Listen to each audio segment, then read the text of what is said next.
Well, countless demands of you guys asking me to review it. I don't understand why, to be fair. I don't understand the hype over the tank. I mean, okay, it has a derp gun. Well, okay, a derp gun, it's funny to one-shot things from time to time, but this is the only thing it has. When you take a look at the tier 7, the Smasher, it's just overall better, in my opinion. Bonjour everyone, Pantoufleee here today for a new video in which we're going to talk about the KV2, the tier 6 Russian heavy tank from the tech tree. I decided to do that video for two reasons. First, because the KV2 is quite a popular tank, and as there is not a lot of review on it in the current meta, I feel like it would be cool for you to have an overall view of what this tank is capable of. But also because I've nearly never played that tank. I'm truly not a fan of the KV2 at all. And it goes backward, or it goes into the contrary direction compared to what most of the community thinks. Keep in mind that during the 5.5 update, that thing was supposed to be removed, because the 5.5 update was the update where Wargaming got rid of every single dub gun before tier 7. And they decided to keep the only one, the KV2, in the tech tree simply because it was too popular among the community for them to be able to remove it without fearing consequences. So it tells you how popular the tank is. But to be fair, when you take a deep look into the statistics, I don't see the point of the tank at all. Yes, you have 640 alpha damage at tier 6, which probably allows you to one-shot a couple of tanks at tier 5 and tier 6. Yes, it's fun. But the accuracy, man, nearly 0.50. Can you imagine? 0.50 gun dispersion plus nearly 8 seconds of aim time. It's a literal nightmare. Of course, the DPM is good, but you're not going to use it because you one shot out of 2 is going to miss, okay? And on top of that, the worst part, in my opinion, is the penetration. You only have 115 with your regular and 143 with your gold shell. At least the high explosive, I have 84, which will allow you to penetrate a couple of tier 6, but if you fall against tier 7, good luck finding your way on the battlefield. The second thing that is horrible about the tank is its overall mobility, because you can only climb up to 35 kilometers per hour. It's not bad, but the problem is your average speed is 24, which makes it extremely hard for you to catch up to the 35, which in the end makes it just an average tank in terms of mobility. Finally, one cool thing to notice about the tank, about the legendary camouflage, for those of you that are not aware, here you see the legendary camouflage with the latest turret, but if you mount the first turret on it, the camouflage changes. That's just a cool feature that Wargaming implemented that I thought would be cool to share with you as well. But hey, today we are not gonna play it like that. We are gonna play it the regular way, because otherwise it's going to be a little bit hardcore. So there we go. Let's jump into it. You thought I'm not gonna play that. I will not play that.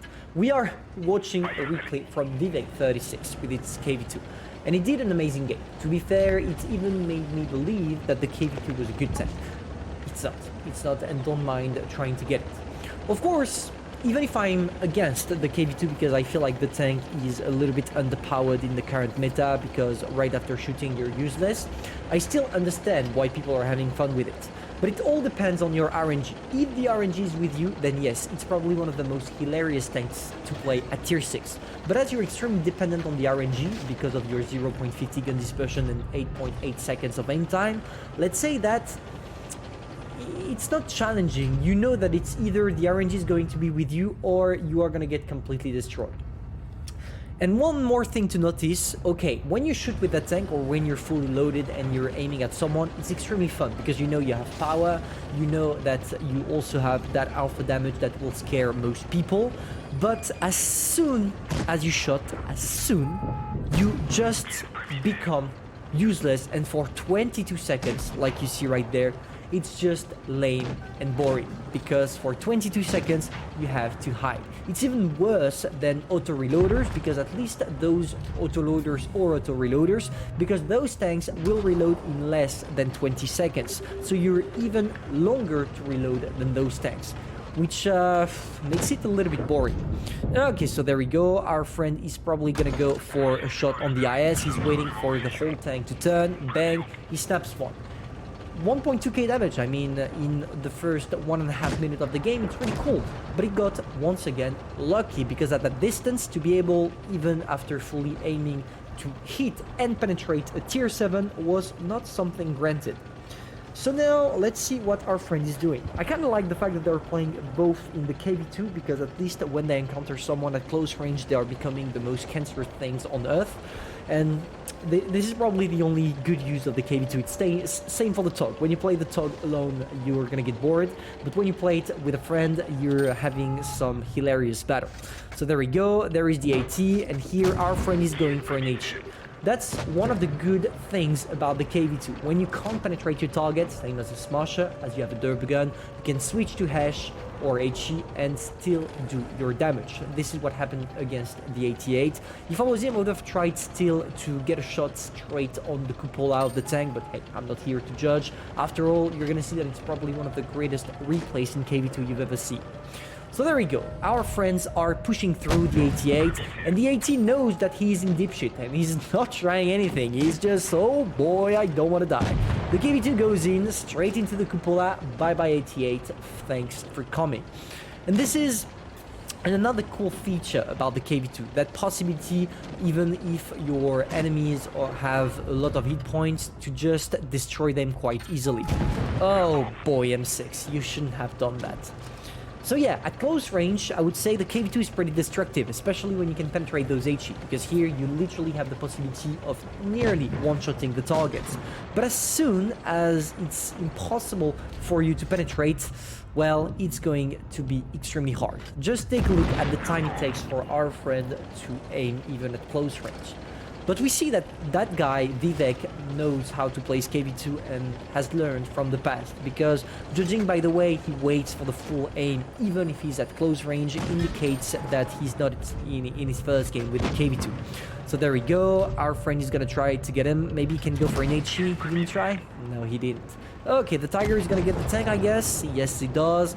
Now he's running off the counter.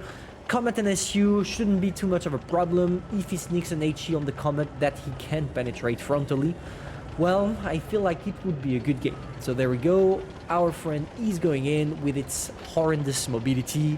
It seems like the Comet is stuck, kind of.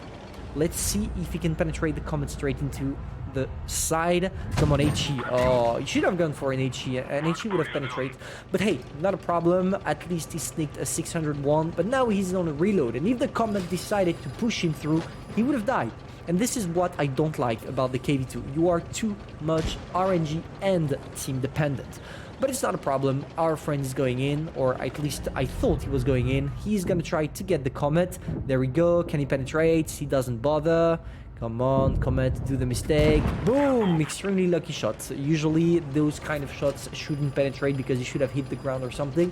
But here it worked and ended up at 3 kills. Now the only one remaining is the SU-100. And at that point, if the Tiger 1 doesn't kill it, I feel like our friend is gonna take care of it. So there we go. He's loading an HE because obviously he doesn't need to penetrate. But the Tiger got the kill before. And if I'm not mistaken, the SU and the Tiger killed themselves simultaneously. Of course, an ace tanker. Of course, a high caliber medal, 4.6k damage, which is a really good game. But still, did you really feel like, not he deserved it, but did you enjoy it? Did you, do you feel like you had fun if it was you that was playing? Personally, no. 22 seconds of reload is way too much. But it's only my opinion, and maybe you guys will like it. It's not my case, but I'm not gonna blame people liking that tank. I can totally understand why. But there are two schools. The schools of people that love tanks with derpy guns and RNG dependent, and the others. I'm from the others. So hopefully you enjoyed. If that's the case, feel free to tell me, feel free to subscribe, like, and share. And tell me in the comments if you like the KV2 still or not since the 5.5 update. And personally, I'm gonna see you soon for a new video. Bye.